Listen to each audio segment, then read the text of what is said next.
Baby Bean paboritong ninang si Kim Chiu. Favorite ninang. Ninang Kim. Isa nga nakakatuwang video ang ibinahagi ng aktres na si Angelica Panganiban kung saan makikita mong aliw na aliw ang kanyang anak na si Baby Bean kay Kimi. Paano ba naman kasi ay kahit maraming ninang ang bata, ay kinagigiliwan talaga niya ang kanyang ninang Kim Chiu. Habang busy sa trabaho si Kim Chiu ay nag-send sa kanya si Angjish ng isang napaka-cute na video. Reaksyon naman ni Kimi ay ongoing shooting ang Mamsi Angelica sent me this. So cutie naman ni Baby Bean ni Marie. Love you Bean.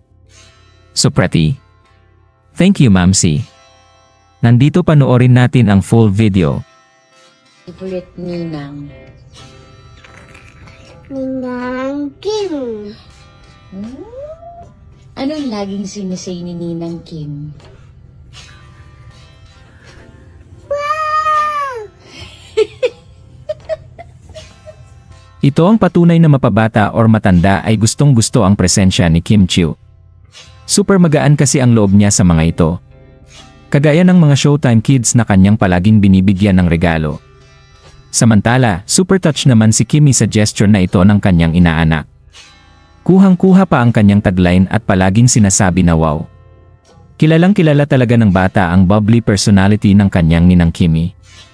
Anong masasabi niyo sa balitang ito? Comment down below. Maraming salamat sa panonood at huwag kalimutang mag-subscribe for more videos.